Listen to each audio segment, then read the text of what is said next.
this Wednesday, midweek. Of course, we're counting down to Christmas already. We have just about 3 days to Christmas. That will take place on Saturday.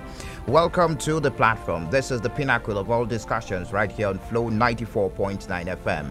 It is the flow of God's own state. We take a critical look at those issues. We dissect them for of course, so that you make better decisions in the nearest future. Glad to have you join us. My name is Michael Oni. The program runs every Monday, every Wednesday, and also every Friday. Of course, what do we have for you this morning? Your guess is as good as mine because it is a trending issue, the issue of the Electoral Act Amendment Bill that was rejected officially by Mr. President yesterday, although it's been reported on several tabloids that Mr. President rejected it, even after the denial of both chambers of the National Assembly.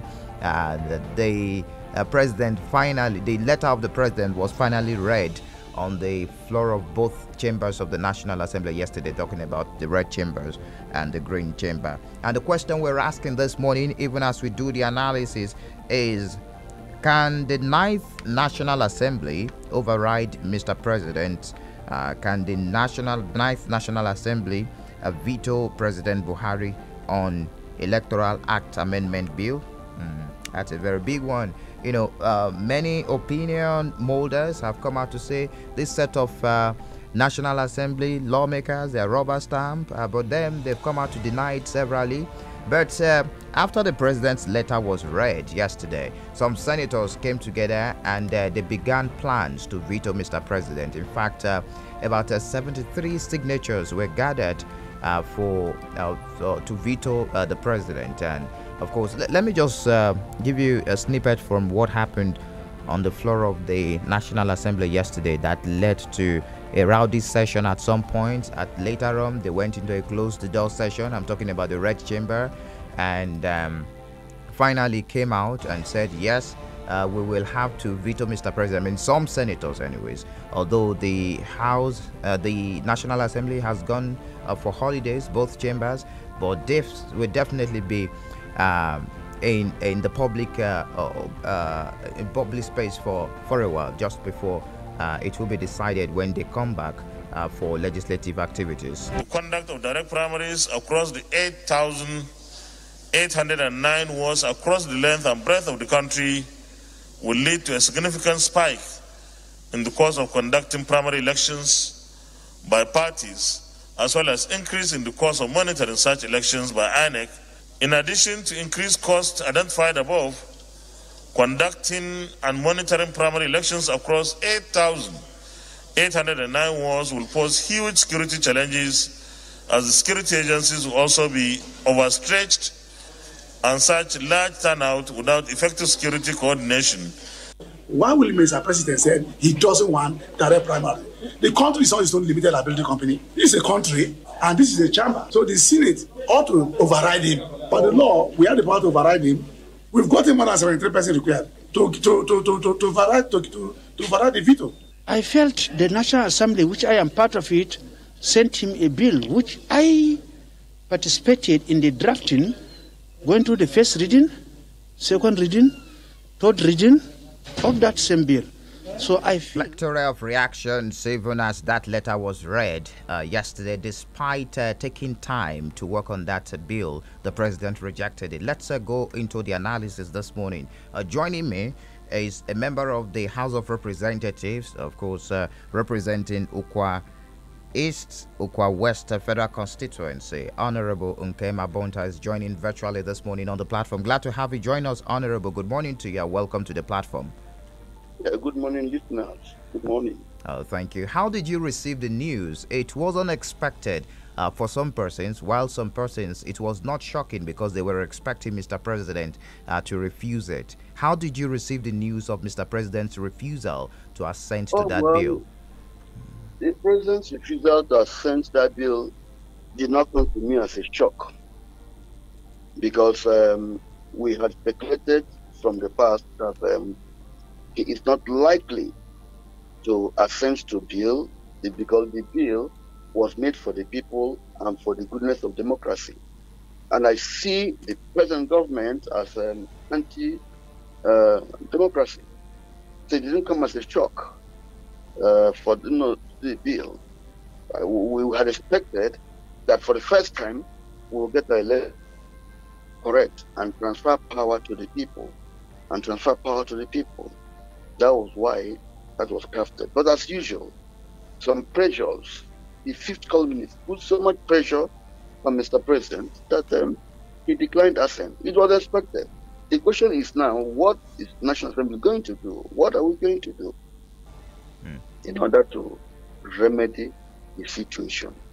Okay, it looks like you could predict the future, because from what you said you expected Mr. President not to assent to it. But the question remains, who are these fifth columnists that you're saying put the pressure on Mr. President? Because from Mr. President's letter, he said he sought advice, and from the advice, he was able to highlight some of the reasons he didn't assent that bill. So who are the fifth columnists here? Oh, well, in a political bloc that seemingly hijacked the power, seemingly controlled the power, seemingly eclipsed the power, and they will not want to let go. I'll give you an example. In the Senate, most are former governors, and most of the senators right now lost what we call a structure at the grassroots. They were former governors. When they were governors, they were doing that, and they know what the governors will now do to them. So they made that law to balance things, because they are not there. That's why we're saying do laws futuristic, do law applicable to everybody, don't do selective laws. And this bill now that was rejected is a general law of general application that will transfer power to everybody. So the fifth columnists are those who seek to benefit from, as it were. And then you know them, the governors, the kitchen cabinets, those in control of party. Interesting. If you say the governors are the fifth columnists, some of them have come out to, most of them have come out to support Mr. President. Just a few of them are saying Mr. President should have appended his signature to that bill. But the question now is, what do they intend to lose? Because the contending issue here is the clause 87. And if that is the contending issue, why can't the National Assembly do away with that clause and go on with others? Because it looks like we're going back on the gains we've made on this bill.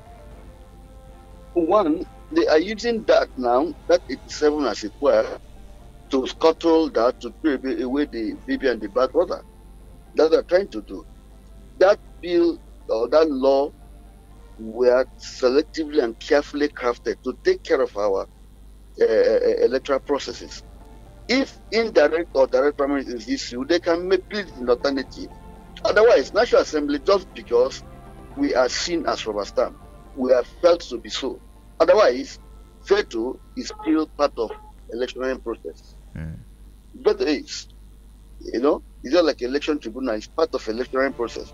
So if we have spine enough, we will come back and veto Mr. President, override it, and it becomes a law.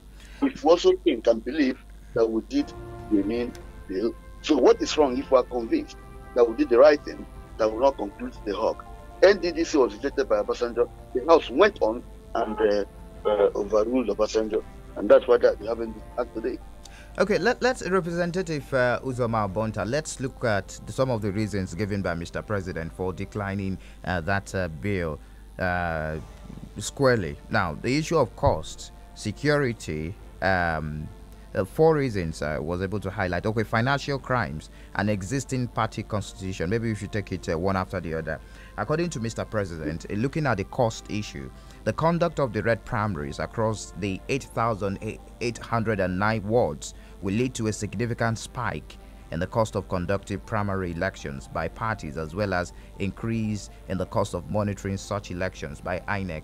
Don't you think that this is one of the genuine reasons that we should allow the parties to conduct their primaries, looking at the security situation in the country and also marginalization of smaller parties?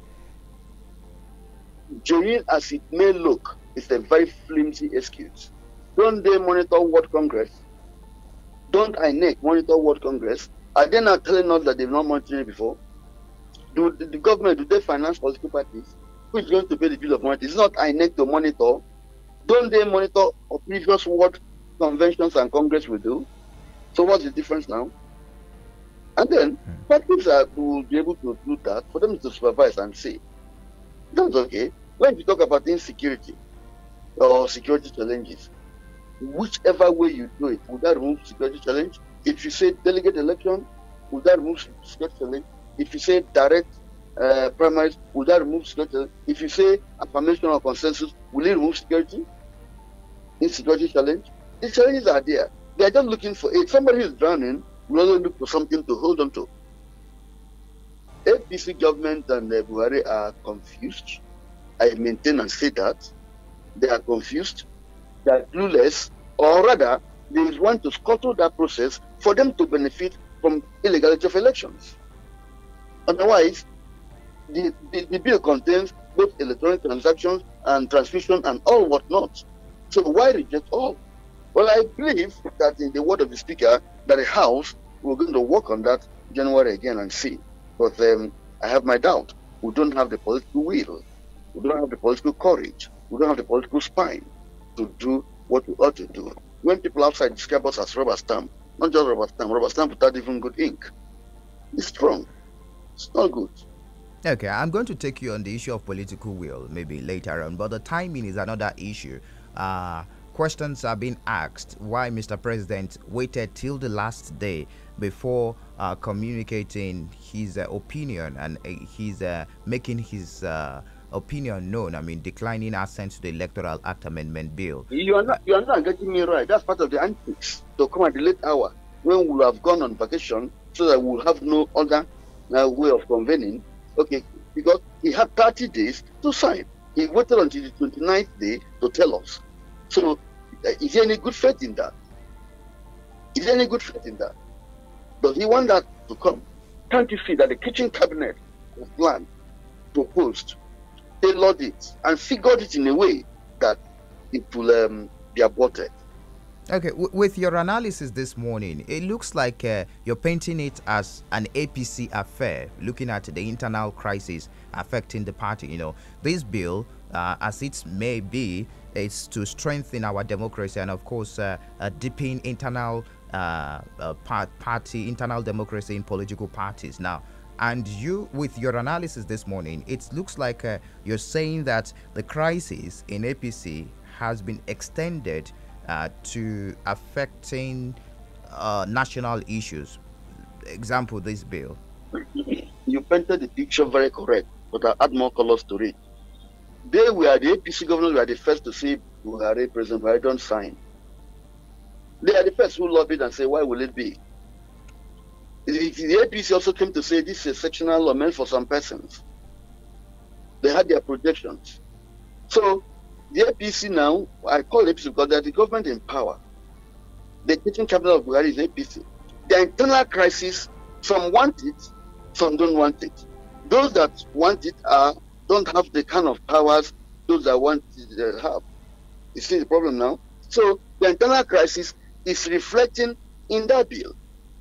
Because if you now grant them, if you do that bill, most of them who had already seized the power will lose out, because they won't have that influence and most influence on the masses. But they have the structure, so that because those who lost out of structure want that. Those who are in control of the structure don't want it, because they use the structure to do the mayhem, to do the crisis, to do the political fraud they want to do. So it's an APC thing. PDP overwhelmingly, even though some of our governors also don't want it. But it's an APC thing. So okay, they are translating that crisis to us. Okay, let's look at what is the window available for the lawmakers to pass this bill, of course, to veto Mr. President. That's according to Section 58 of the Constitution, where a bill is presented to the President for assent. He shall, within 30 days, signify that he assents or that he withholds. Where the President withholds his assent and the bill is given, again passed by each House by 2/3 majority, the bill shall become law, and the assent of the President shall not be required. Now, let's look at the political will, the one you mentioned a couple of minutes ago. What do you mean by political will? You know, I'm happy that you've mentioned that people's opinion about the present National Assembly is being rubber stamp. So what do you mean by political will to veto Mr. President? Political will is to do what is right, what is doable, what is desirable, what is proper, not minding what your party or political father may think of. Political will is to be independent to do that which you are elected and made of. We don't have it. If we do, we would have done a lot of things. Let me ask you a question. Before the NSAS, all the things the NSAS demanded, the first strategy demanded, the House has passed the resolution. They do it. None were done until NSAS came out. So we had no political will to enforce it. We have recommended to government, please do this, change that, change IG, change service chiefs, change this and that. None. We had done 116 resolutions. Not 2 had been obeyed. And yet, nobody is suffering from it. In America, the Congress passed 11 resolutions in a year, and they all obeyed. They had political will. When you have an impeachable offense, you don't do that. The law expresses itself out. But here we passed 116 or more. None has been obeyed. So perhaps we should be looking at it with a political coloration here. They say that a majority will have their way, while the minority will have their say. Maybe it is a way. And where the majority is? The ruling party, of course, Representative Uzoma Bonta. I mean the ruling party, the party in power in the country. That's the APC now. Exactly. Name it. I'm not a presenter. Name it so people understand you. Like I say, it's an APC affair. So you are confirming to what I say. Interesting. So, Representative Uzoma Bonta, is that all for Nigeria? I mean, all hope has been dashed. Should we not? All hope cannot be dashed. Okay.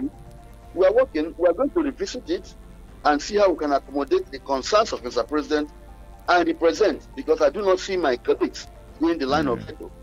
Otherwise, a special sitting plan could have been summoned to tackle the issue. To do that, I don't know, but I'm not still ruling it out. Let's see how the policy will go. Let's see how it will flow. But what I think we'll rework it, present it. We still have time within 30 days and present it as soon as possible. If we resume, we're on vacation now to resume 18th of January. It's really a long time. So if we don't reconvene emergency, then we should rework it and present to him by March. If he doesn't, then we'll know what to do. Then Nigeria will be able to assess us properly or do it with us. To be able to assess us. So it can be represented to the executive then? Of course. It will be reworked, represented, or even presented as it were, and say, come, if you don't, before that expression of time, we'll sit down and do the needful. But I doubt.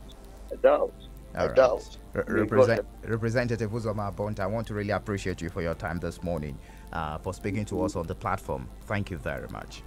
No, thank you. You're welcome. All right, that's Representative Uzoma Bonta, the member representing Ukwa West, Ukwa East Federal Constituency at the Abia State at the National Assembly. That's talking about the lower chamber of the National Assembly. So we'll take a break now. When we return, we'll continue the conversation. And of course, I'm going to bring in another analyst on the program to help us dissect it. What the analysis, of course, examining the president decline to the Electoral Amendment Bill, decline of assent to the Electoral Amendment Act Bill, and also the chances of the present National Assembly vetoing Mr. President. All right, it is still the platform, the pinnacle of all discussions on Flow 94.9 FM. Don't forget, you can keep your comments coming. Drop messages on 0906 510 8289.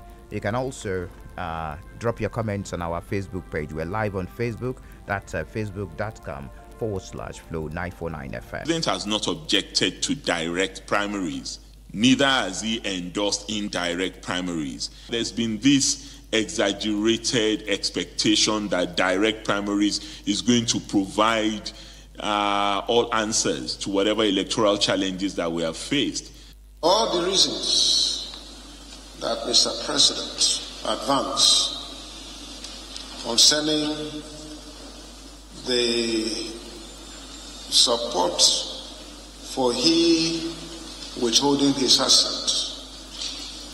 I deeply appreciate. Very much for staying tuned. Still the platform, the pinnacle of all discussions on Flow 94.9 FM. Just you heard the voice of the governor of Ekiti State, of course, who is also the chairman of the Nigeria's Governors Forum, Kayode Fayemi, there, praising the decision of Mr. President to withhold the assent on the electoral bill. And of course, some governors, like the governor of Benue State, also have lauded the president's decision, even though civil society organizations and some federal lawmakers were clearly disappointed. Although some senators yesterday rallied round. That was after the closed door session at the upper chamber of the National Assembly. And according to the info we have, the senators compiled 73 signatures to veto Mr. President, although the 109-member Senate will require a two-thirds majority to veto Mr. President. All right, let's go back to the discussion. Joining me this morning, of course, is Mr. Sonny Roche. He's the chairman, League of Abia Professionals. Glad to have you join us, Mr. Sonny. Good morning to you and welcome to the platform on Flow FM. Good morning. Thank you to Flow FM for inviting me. All right, thank you. How did you receive the news? Was it shocking or expected? The news that Mr. President withhold assent to the Electoral Act Amendment Bill. I'm sorry to say that it appears as if the Buhari government really doesn't intend to make any meaningful electoral reform for this country. It's unfortunate that some Nigerian leaders do not want to go down in history as being very altruistic in whatever they do, because this seems to be a very anti-people's stand that he has taken. And you now see that the governors are all vacillating towards non-direct primaries for their selfish reasons. If it is shocking. Well, I wouldn't say it is shocking, but I thought that for President Buhari, having less than 2 years to go, would want to put down his name in history. But it is unfortunate that he probably not well advised by the few advisors. But all I can say is for the Senate now to put down their name in the history book of Nigeria by saying we have vetoed this anti-people's bill. So I'm now calling on the three Abia senators to go back to their constituencies, not to behave the way they behaved the last time when the issue came to people to vote on the floor of the National Assembly by Senator Jikalu voting no, while Theodore Oji was ostensibly absent for some flimsy excuse, while Abaribe was the only senator that took people's stance. So I'm now calling on all the three senators of Abia to go back to their constituencies, fill the pulse of the people, and do what the people who sent them to the Senate to do. All right, Mr. Roche, let's look at the reasons given by Mr. President vis-a-vis some other issues this morning, vis-a-vis the goal of credible election in Nigeria. Do they measure up? I'm sure you've heard the reasons as read by the Senate President yesterday. It was read at both chambers, though, and also you've seen the reasons given by Mr. President. Do they measure up according to your analysis? My answer is no. Why? No. Security is there. Security was given by Mr. President as one of the reasons. Also, marginalization of some smaller parties, then financial crimes, aggravating of over monetization of the process, as there will be much power, much more people a contestant needs to reach out to, thereby further fueling corruption and abuse of office. Okay, let us take the issue of insecurity, for instance. Okay. Mr. President is the chief commander of the Nigerian Armed Forces, the police, and all the security agencies. If after 8 years, Mr. President, who promised in his manifesto to curb insecurity in the country, then it's a shame. Then when you go down to the states, the southeast, we know when it comes to election that people are willing to make a change. So insecurity, whether direct or indirect, insecurity is pervasive It's a constant. It's a given. So let nobody come and fool us or pull over our eyes by telling us it's insecurity. Secondly, whether it's expensive or not, it is the onus is on the president as the leader of the country to demonetize politics in the country. Whether it's direct or indirect primaries, you must demonetize politics. Politics should not be, or elections should not be cash and carry or do or die. Look at the case of the Ebenebe women in Anambra State. They bluntly refused to accept 5,000 naira. So if you like amass plenty of money and say you want to induce or entice voters, if the people of Nigeria resolve that we've had enough bad governance, just like the case we have had in Abia since 1999, so the issue of expenses do not count. So now we all use mobile phone. I am somewhere outside Abia. You are in Abia. We are communicating. So in the 21st century, in 2021, 2022, going up to 2023, let no one tell us about movement, insecurity, and logistics. Those are it's somehow confusing because you're also supporting the line of thought that this is more like pitching the governors against the lawmakers. What do the governors intend to achieve by not supporting this bill, especially clause 87, because that looks like the contending clause in this bill as we speak? You know, the governors are lords and masters of every state they govern. They pick and choose who they want against the will of the people. We all know the truth. We know they pick and choose, where you pick your Speaker of the House, you pick your assemblymen, and they become a rubber stamp. So that is the fight. And they also pick the senators, and maybe some of the senators are now saying we are tired of being at the apron string of all the governors. That is the contending issue. The people who are closest to the people are our representatives. So we are tired of election rigging. We are sick and tired of the enthronement of mediocrity at the expense of meritocracy. Let us for once have credible leaders, and the direct primaries will be a way of throwing up people that they know in the communities. We know the criminals in our communities who just go around and pose as political leaders. Some of these people are political urchins. Enough is enough. Nothing is happening. Take our state, for instance. Our state is at the bottom rung of the 36 states in the Federation, where we have people, credible people with international reach, who can turn around the fortune of Abia, both at the legislative and the executive arm. So that is the issue. Good governance is at the forefront of all this. Okay, do you see the set of lawmakers at this present 9th National Assembly as the set of lawmakers that can veto Mr. President and take their stand and say, no, we are overriding your decision? Well, ceteris paribus, like they say in Latin, all things being equal, okay.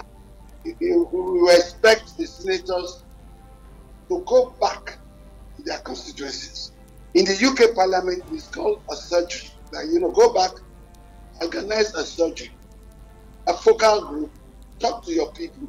What do your people want? That is what democracy is all about. Government of the people, for the people, and by the people. Don't sit in Abuja and Ghana must go will change hands, promises will change hands, contracts will change hands, and you do what you think is within your whims and your capacities.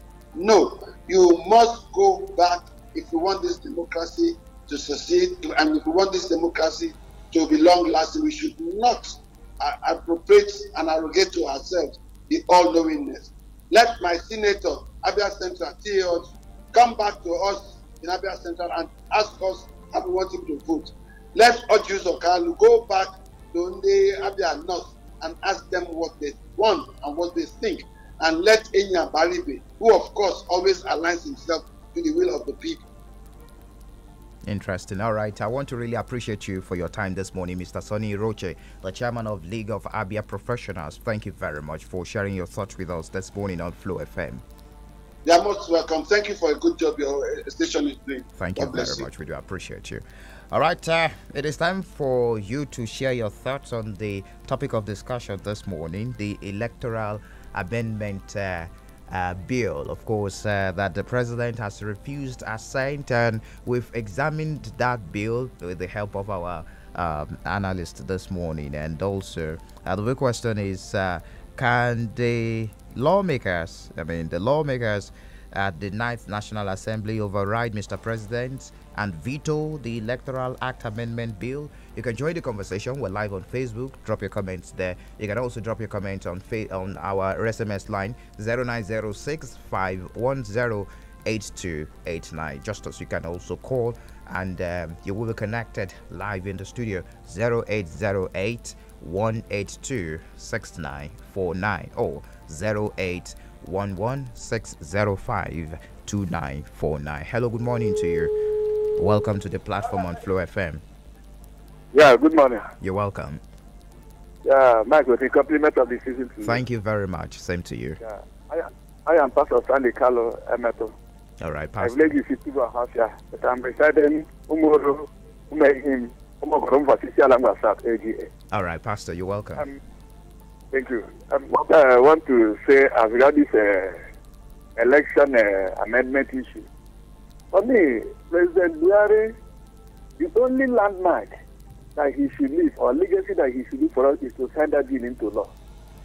And they're talking about that direct primary. For me, I would like all the political parties to adopt that method because it will help us.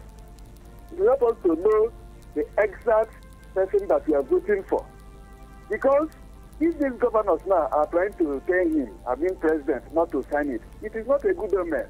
And many people are seeing it now as a fight between the legislators and the governors. No, it should not be a fight. Rather, it is a fight between the executive and the masses. Because the masses, majority of the masses wants this direct primary. Majority of them. And what the last interview that interview said, that they should come back and ask the people that they are leading what they desire, what they want. I think that is the right step in the right direction.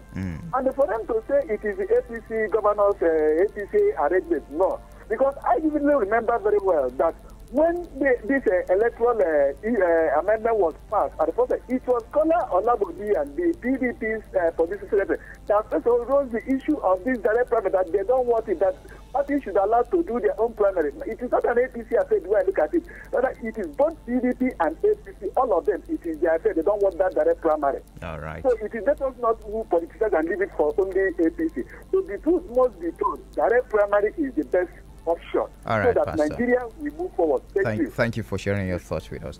Hello, good morning to you. Welcome to the platform on Flow FM. Hello, good morning, Mike, and Merry Christmas. Thank you very much. Same to you. I'm George calling from Alabama. All right, George. You see, this electoral bill is a fight between the governors and the senators.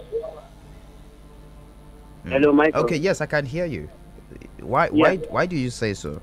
Because the Senate, the governor, they don't want direct election whereby they will not control the delegates and impose delegates on the people and candidates on the people.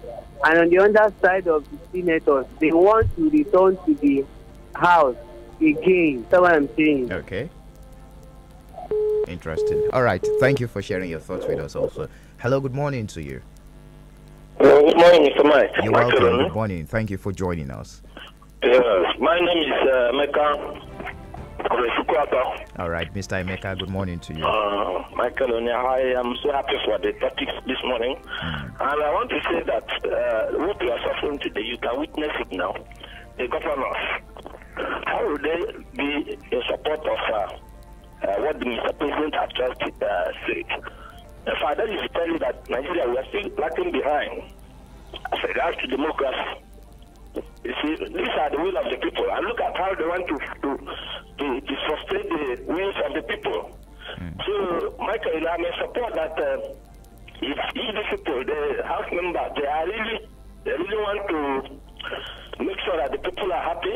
I support them that they should go back and bring back the bill so that the people will be happy. Thank you, All Mr. right. Michael. Thank you for sharing your thoughts with us. Hello, good morning to you. Welcome to the platform. Beautiful morning this morning, Mr. Michael. Beautiful morning to you also, Casey guy for real. Thank you.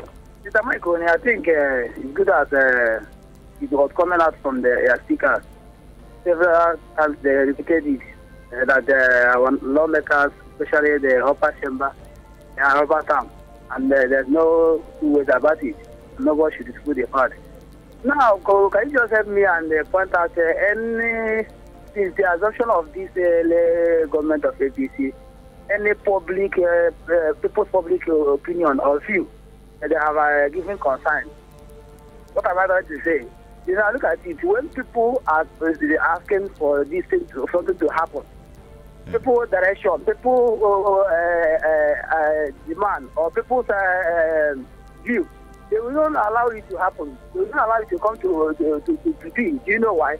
Because they know that these people we are talking about, we as a Nigerians, we know exactly what is going on. I want to change the narrative. They can't allow it to happen because they want next time, anytime that they feel like they come back, you know, they use the same method, the same strategy, or they know how to do it, best known to them. To come out, you know, convince people to go back to the seat. So electoral amendment bill is very important, and I'm looking forward to make it to be a silent thing. Coming next year, after this recess, now, tell me, they will now come back next year, they will now go use another story, you know, starting with COVID-19 or Omicron. You know, before you know it, they will not even go talk about this issue of electoral amendment bill. So what are we trying to say? People's opinion should count. People's view should count, but they're not trying to accept to those things. So in the issue of when you ask question, ask governors, what is their interest? Yes, some governors have interest because why? That's why they are rejoicing. But nevertheless, I still stand the opinion that direct primary or non-direct primary is not the issue now. If you allow the party to do their primary election, that will sound so better. All right, thank you for sharing your thoughts with us. Hello, good morning to you. Welcome to the platform. Good morning, Michael. You're welcome. Good morning. Yes, I'm Victor Emmanuel in the book, and I'm calling from Amexidek. You're welcome, Mr. Victor. Yeah, Michael, it's like going back to the woods. You know, jettisoning the direct primary election. That should have been the best thing that will happen to this country.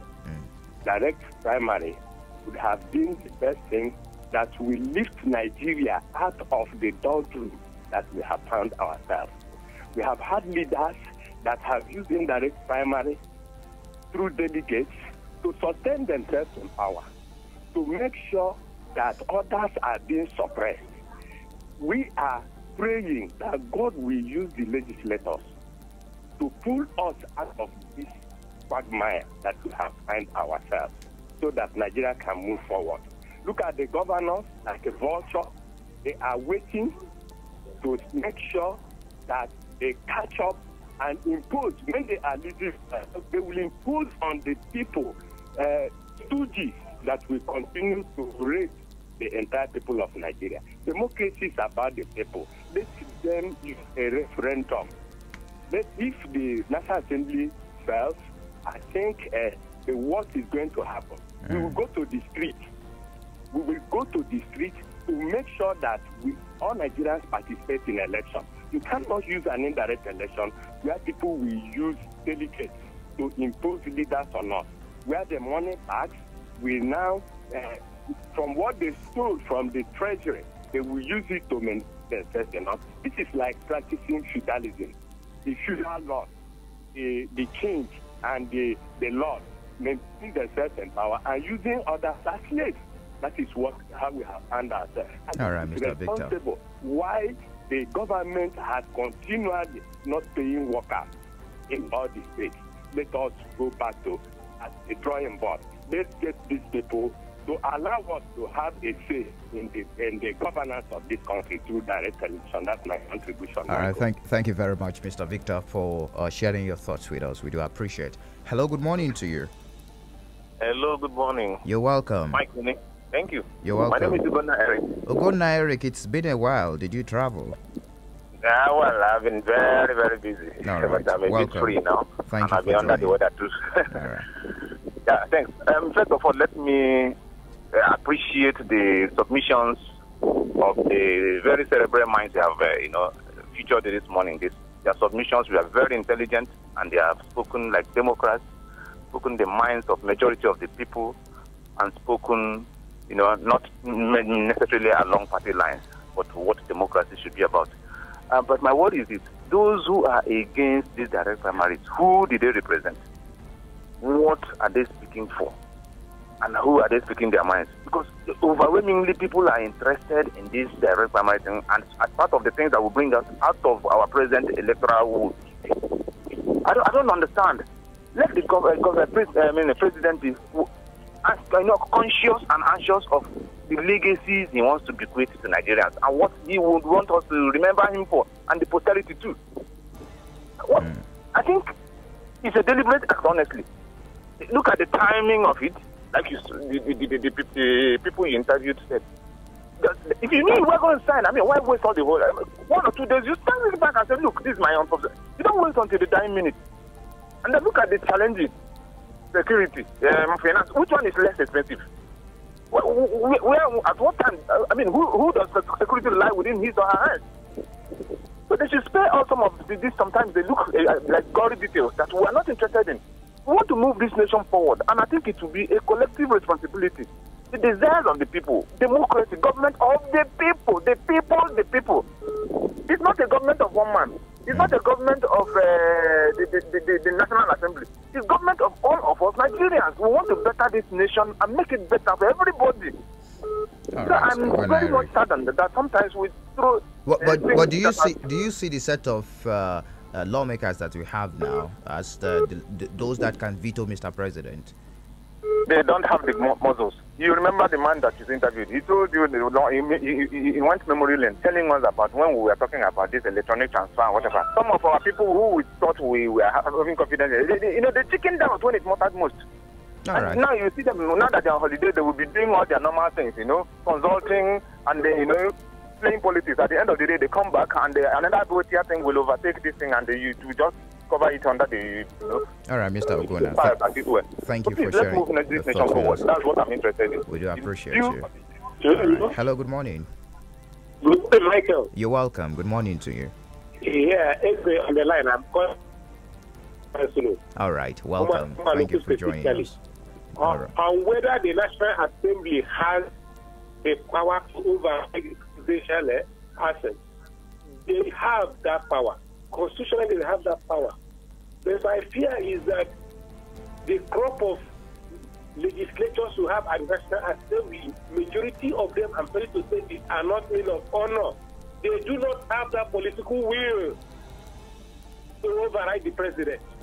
Majority of them are not serving the interests of the masses. They are there on a selfish ground. And that will make it very, very difficult for them to override the president on the Electoral Amendment Act. It is unfortunate that the president has disappointed many of us Nigerians who were looking up to him as somebody who just needs one legacy to be remembered for. That is the signing of that Electoral Amendment Act into law. But he has brazenly displayed his anti-people stand right from time by refusal to sign that Electoral Amendment Act. And look at the timing. Just 29, he has 30 days to do so, because on 29th day, that was the day he transmitted his letter to the National Assembly, indicating his willingness to sign, starting reasons. Those reasons are not sufficient to have warranted not signing that Electoral Amendment Act into law, to strengthen our democracy. Because Nigerian democracy, few people are just benefiting from witnessing that electoral system, which they want to perpetuate. All right. Oh, it's unfortunate. Thank you very much. Thank you for sharing your thoughts with us. We have messages on Facebook. I will run through those messages very soon. We also have the SMS line. Also, we have messages there already. Hello, good morning to you. Welcome to the platform on Flow FM. Good morning, Michael. You're welcome. Happy weekend, my brother. Midweek. Midweek, yes. Thank you. Thank you for joining us. I remember Mr. Prince Wiloswago from Monachobo. Mike. Yes. I believe what the president did was a complete truncating of our democracy. You cannot tell me that the president or the APC as administration imported direct primaries into this act, electoral act. The same APC are now telling us that because of the direct primaries, They are not going to sign it because of the cost. Where has our president become so economical? Where has our president become so economic? When has our president, who does not want to listen to the voice of the masses on borrowing, on taking loans, cannot tell us the amount of money that we're going to spend? My brother, this is a calculated attempt to thwart this democracy. So, the question you ask here now, does the national members of, does the lawmakers have the powers to overrule the president? Yes, they do, but the problem is, do they have the willpower? They don't have the willpower because they are under the tutelage of the president. So it is only the minute number of them that can do it, but the majority of them bows to the rule of the presidency. Yeah. So, but for me, I would want them to listen to the voice of the masses by making sure that this law, most importantly, the electronic voting of our results, is being enshrined in the Constitution, and let them expunge, let them remove these direct primaries if they like. Let them do it and present this matter fully by this time next year. I mean by January next year. All right. That's my take. God bless you, my brother. Thank you very much for your take. He's calling for the expunging of clause 87, the contentious clause there in that bill. Let's run through the messages on the SMS line now. You can deceive some people for some time, but you cannot deceive all the people all the time. APC is majority in the National Assembly, therefore cannot veto PMB. That's President Buhari. That is the truth. That's coming from Kanu Zomba from Isekweto. Mike, good morning. The Senate will veto Mr. President on this bill because it is in their own favor. And this bill is a fight between the governors and the senators. And one thing Nigerians should know is that our governors are the major problem we have in the country. Let us raise and stand for the Senate. I believe that's right anyways. Okay, God bless the Federal Republic of Nigeria. Thank you for sharing your thoughts with us there. Let's get more reactions. Amos Nwoba says direct primaries is the best option. It will give the people the power to elect the best candidate. However, I did not see the National Assembly in vetoing Mr. President. Rather, the bill will be resubmitted again. Interesting. This one says, good morning, Michael. A compliment of the season. Please, Mike, I know that PMB will never sign the electoral bill with the state governors because they know that the previous elections are not free and fair.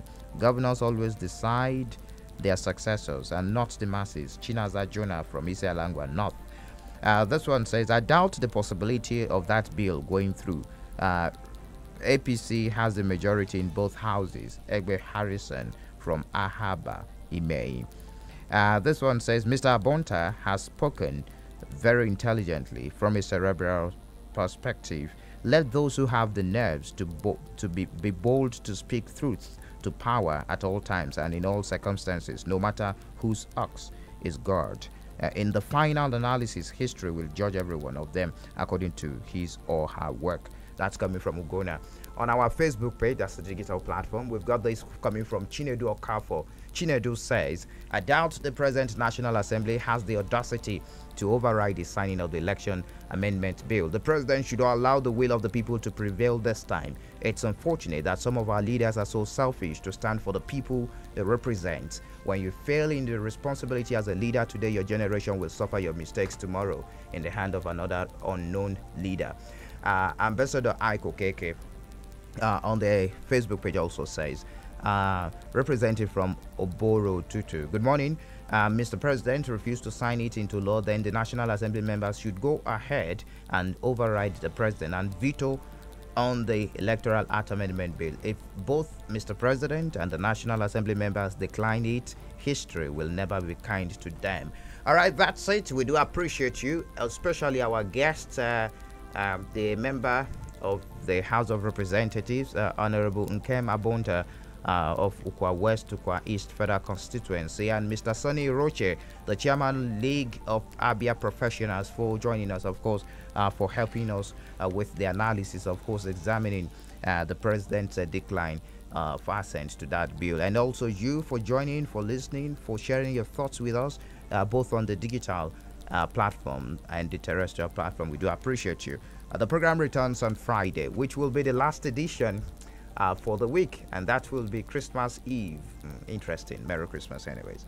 Thank you very much for joining us. Many thanks to the producer, Samson Eze, and the guys behind the visuals on our Facebook page, Stanley and Chinedu. Do enjoy the rest of your day. My name is Michael Oni.